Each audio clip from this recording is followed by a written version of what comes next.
सब हाथ ऊपर उठा के बोलेंगे, भारत माता की। आदर और सम्मान के योग्य principal madam doctor Kuldeep Kaur, secretary management Mandar Singh ji, national president Nisha के Kulbhushan Sharma ji, state vice president doctor Amit Mehta ji, district president doctor mister Pankaj Sidana जी,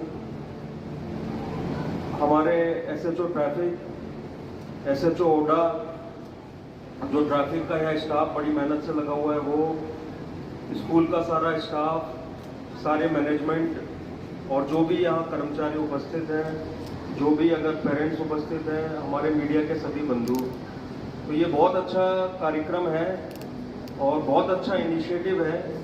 और मैं हर बच्चे को ये बोलना चाहूँगा कि आप सिर्फ जो यहाँ ड्रामा हुआ या जो नाटक हुआ या जो डांस हुआ उसको देख के ये नहीं कि बस देख के भूल गए आप लोग। हमेशा आप लोग ध्यान रखें, आप लोग बड़े होंगे कि हमें जो ट्रैफिक के नियम है उनका पालन करना है। हमारे जो बड़े हैं या वो इंश्योर करें कि उनके परिवार के जो भी लोग हैं वो ट्रैफिक के नियमों का पालन करें। अभी मैं आपको 1.5-2 साल पहले की एक घटना बताऊंगा कि दिल्ली में एक व्यक्ति थे तो उनके बच्चे का हेलमेट का चालान हो गया, तो उन्होंने काफ़ी लड़ाई झगड़ा किया और पुलिस वाले से काफ़ी बदतमीजी भी की, सब किया और किसी तरह उस चालान को बचा के ले गए वो। ये बिल्कुल सत्य घटना है। और 1 महीने बाद ही वो हेलमेट का चालान था उनके जो बेटे का, उसका 22-23 साल का लड़का होगा, और 1 महीने बाद उसी जगह के आसपास रोड एक्सीडेंट में हेड इंजरी से उसकी डेथ हो गई। अगर वो उस दिन नहीं लड़ते, नहीं झगड़ते और जो हम ट्रैफिक चालान कर रहे हैं उसका महत्व समझते, तो शायद उनका जो बच्चा था वो मृत्यु से बच जाता। तो ये छोटी छोटी बातें हैं। मैं सिरसा का भी आपको बताऊंगा, हमारे ऐसे जो ट्रैफिक है वो काफ़ी कठिन परिश्रम कर रहे हैं और शायद उनकी मेहनत और लगन से मालूम नहीं कितनी जानें बच गई होंगी यहाँ पे, चाहे वो ट्रिपल राइडिंग का चालान हो, चाहे हेलमेट का चालान हो, सीट बेल्ट का, जो भी वो है बेस्ट अपना वो देते हैं उसमें। हमारे एसएचओ ओडा साहब भी चालान और सब करते रहते हैं कि ट्रैफिक में अवेयरनेस करते रहते हैं, पर बहुत आवश्यक है कि लोग खुद अपना दायित्व समझें।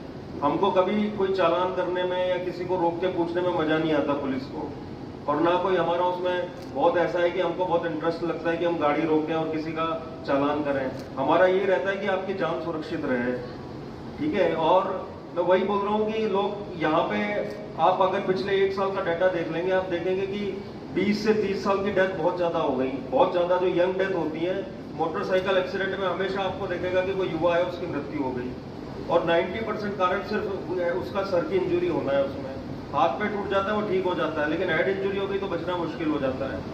तो एक तो घर का जो युवा था वो चला जाता है, कई बार बिल्कुल यंग उनके छोटे छोटे बच्चे होते हैं और उनका पिता का साया वहाँ से उठ जाता है सिर्फ एक हेलमेट के कारण। हम मोबाइल तो रख लेते हैं, दूसरा आलतू फालतू सामान अपने साथ रख लेते हैं, लेकिन हेलमेट कभी हम नहीं रखते और लोग सोचते हैं कि यार मेरा तो कुछ हो नहीं सकता। तो मैं आपको बता दूं, बड़े से बड़ा एक्सपर्ट ड्राइवर है उसका भी एक्सीडेंट हुआ है इस संसार में, तो कभी हमको मान के नहीं चलना कि मेरा एक्सीडेंट नहीं होगा।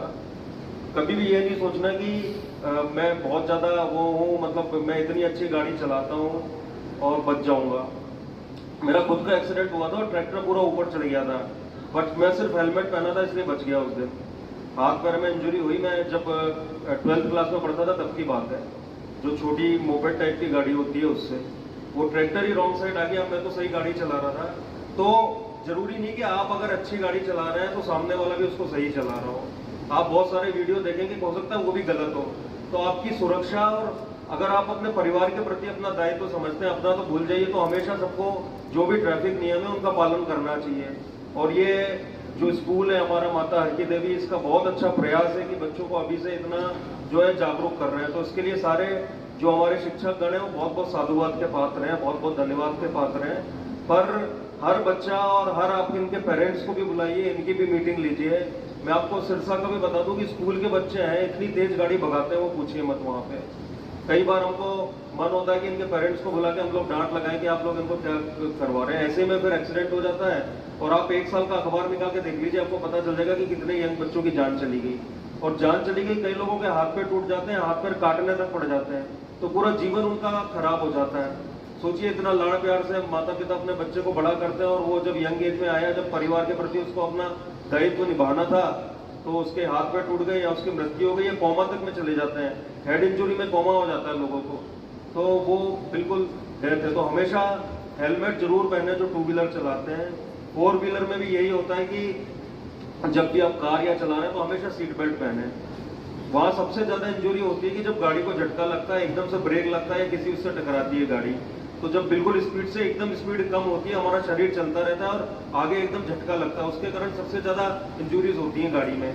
आपने अगर सीट बेल्ट अपना लिया तो वो बढ़िया प्रोटेक्ट करता है आपको, और अब बहुत सुरक्षित गाड़ियां आ रही हैं जो है एयरबैग्स और ये सब होते हैं, तो कोशिश करना चाहिए कि हम पैसे बचाने की बजाय अपना सेफ्टी सिस्टम का ध्यान रखें। और मैंने सही बता रहा हूँ, मैंने ऐसे ऐसे लोगों को एक्सीडेंट होते हुए देखा है जो अपने आप को बिल्कुल एक्सपर्ट ड्राइवर मानते थे और उनका एक्सीडेंट हो गया, तो वो बहुत जरूरी है। इसी तरह जब हम पैदल चलते हैं, अब मैं आपको वो बता दूं, वो भी ट्रैफिक का पार्ट है कि जब आप पैदल भी चल रहे हैं तो हमेशा अपने आसपास आगे पीछे देख के आपको सावधान रहना चाहिए। कई बार आप तो सही जा रहे हैं, पीछे से कोई गाड़ी आके आपको टक्कर दे देती है, तो इसका एक नियम होता है जो लोगों को मालूम नहीं कि गाड़ी जिस साइड चलती है हमेशा उसके अपोजिट पैदल चला जाता है, ताकि कोई भी गाड़ी आ रही है जैसे कि, तो आपको पता रहे कि सामने से कौन सी गाड़ी आ रही है, ठीक है ना। तो हमारी लेफ्ट ड्राइविंग होती है, आपको मालूम होगा कि हमेशा बोलते हैं बाएं चलो रोड के, तो पैदल चलने का नियम उसका बिल्कुल उल्टा होता है हमेशा, अगर आपको बचना है, क्योंकि पीछे से कोई गाड़ी आएगी तो कभी आपको दिखाई नहीं देगी, हमेशा उस डायरेक्शन में चलना चाहिए कि आगे की गाड़ियां आपको दिखती रहें। और इतना बुरा हाल है, लोग दोनों कान में ईयरफोन लगा लेते हैं, उनको दुनिया की कोई चिंता ही नहीं है, ठीक है। यहाँ पे बता रहा हूँ मैं, अपना जो वो है, अपना ये जो था, जो रेलवे क्रॉसिंग है सिरसा में, वहां अभी 5-6 महीने पहले सिर्फ एक बिटिया थी, वो कान में ईयरफोन लगा के जा रही थी, वो ट्रेन के नीचे आ गई वो, तो उनको पता ही नहीं रहता कि आगे पीछे क्या। आप सोचिए उनके परिवार पे क्या बीता होगा, कितने प्यार से माँ बाप उनको बड़ा करते हैं, कितना उनसे वो जुड़ा रहता है, प्रेम होता है, स्नेह का भाव रहता है, सारा परिवार खत्म हो जाता है। तो हमेशा कॉन्शियस रहना है।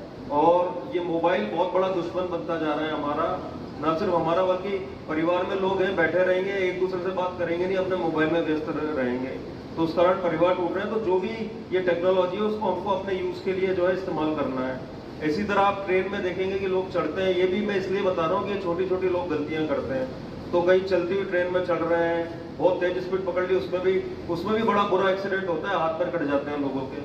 तो हमेशा आप 1 मिनट पहले पहुंच जाओ रेलवे स्टेशन, 2 मिनट पहले पहुंच जाओ, उसमें क्या बिगड़ता है आपका, पूरे जीवन भर आप नहीं तो फिर जो है सफर करते रहोगे, पूरे जीवन भर उस पीड़ा में जियोगे। तो एक आप लोग इनके पेरेंट्स को भी बुलाएं, यहाँ शायद मीटिंग होती होगी, उनके लिए भी ट्रैफिक का प्रोग्राम करें। और कभी भी कोई पुलिस वाला चालान करे तो ये आपकी भलाई के लिए है, ठीक है ना, कि आपका अगर आज एक हेलमेट का चालान हो गया तो अगली बार आप हमेशा याद रखोगे कि मेरा 1000-2000 का चालान हुआ था, मुझे एक हेलमेट लेके चलना है। या कोई सीट बेल्ट का चालान हो गया तो हमेशा आप रखोगे। अब यहाँ से लोग चंडीगढ़ जाते हैं, आपने देखा होगा, फट से सीट बेल्ट लगा लेंगे, सब कुछ लगा लेंगे। यहाँ वाली वो कैसे भी चल रहे हैं, क्योंकि वहाँ कोई सुनता नहीं किसी की, बिल्कुल स्ट्रिक्ट एनफोर्समेंट है।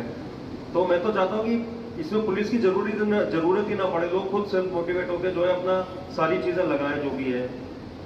और बच्चों से जरूर बोलूंगा कि आपके पेरेंट्स भी जाएं तो हमेशा ध्यान रखो, पापा से बोलो कि आपको हेलमेट पहन के जाना है, ठीक है। बस है, चलती बस में चढ़ना नहीं, कभी चलती बस में उतरना नहीं, कब बस का टायर कहाँ हो जाए क्या हो जाए कोई पता नहीं किसी को भी, ठीक है। कभी चलती ट्रेन में चढ़ना नहीं। तो ये बच्चों का भी वो है, बोलोगे आप अपने मम्मी पापा से कि नहीं? हाथ उठाओ सारे बच्चे, सबको ये बोलना है कि पापा हेलमेट लगा के जाओ, गाड़ी में सीट बेल्ट लगाओ, बोलोगे कि नहीं सब लोग? बिना उसके जाने मत देना अपने मम्मी पापा को कहीं भी, ठीक है। तो ये ध्यान रखना बहुत जरूरी है। और एक सारे बच्चों को मैं बोलूंगा कि कोई भी आप वो है, कोई भी बुरे संगत में ना रहे कभी भी किसी के। पहले गांव में कोई बच्चा किसी बुरे उसमें जाता था तो घर वाले बड़े वाले टोकाई करते थे, उसकी टोक देते थे। वो आज आप देखोगे गांव में टोका टाकी खत्म हो चुकी है। वो बच्चा नशा भी करने लगता है, माता पिता को पता ही नहीं चलता 1-1, 1.5 साल तक कि कर क्या रहा है वो। तो पहले हम सब आप छोटे होंगे तो आपने देखा होगा कि माता पिता तो क्या, घर वाला भी कोई हमारे बाहर का भी था, वो भी डांट देता था कि बेटा तू कहाँ जा रहा है, पूछ लेते थे कोई रात को लेट आ रहा है कि तू कहाँ से आ रहा है। तो वो सिस्टम मालूम नहीं क्यों गांव में हमारे खत्म हो गया आजकल। और उसका कारण है कि ये जो नशा और दूसरी बुराई जो है बढ़ रही है यहाँ पे, क्योंकि बड़ा कोई टोकने वाला बचा नहीं उनको। तो वो थोड़ा सा आप लोग भी ध्यान रखें और बच्चों को भी मैं बोलूंगा कि कभी किसी बुरे उसमें जाना नहीं, नशा इत्यादि में रहना नहीं, जो सिरसा में बड़ी समस्या है। और हम हमेशा बोलते हैं कि जब तक पूरा समाज इसमें खड़ा नहीं होगा तब तक नशा समाप्त नहीं हो सकता। तो सबको मिलकर इस पर काम करना होगा। हम तो बस उनको तस्करों को पकड़ के जेल में डाल सकते हैं, कोर्ट की कार्रवाई हो जाती है उसके बाद जो भी है। पर अगर आपका बच्चा नशा करने जा रहा है कहीं, तो कहीं ना कहीं इसमें माता पिता और परिवार का भी जिम्मेदारी है बहुत बड़ी, ठीक है ना। हम भी जब छोटे थे तो माता पिता ने हमेशा ध्यान रखा कि भाई किस संगति में आप जा रहे हो, कहाँ आप किससे मिल रहे हो, ठीक है। यहाँ माधव सिंघाना का मैं एक उदाहरण बताऊंगा कि एक वहाँ लड़का है, वो भी 2021 बैच में आईएएस बना। उसी का एक दोस्त है, वो नशा तस्करी में भी हिसार पुलिस ने पकड़ा उसको। अब सोचिए दोनों साथ में पढ़ाई की उन्होंने, एक आईएएस बन गया, अभी हिमाचल कैडर में है वो, और उसका दोस्त जेल में पड़ा हुआ है अभी हिसार में। तो सिर्फ कहीं ना कहीं ये मुझे लगता है कि परवरिश की दिक्कत है, और ना सिर्फ माता पिता की बल्कि गांव की सामूहिक जिम्मेदारी है कि हमारे गांव में कोई बिगड़े ना, कोई गलत काम ना हो हमारे गांव में। तो ये सबकी जिम्मेदारी है।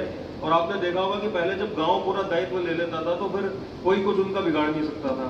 पहले बारात भी आती थी तो पूरा गांव स्वागत करता था उसका। अब छोटी छोटी बातों पे लड़ाई झगड़े हो गए, उस चक्कर में सारी बुराइयां हो रही हैं यहाँ पे।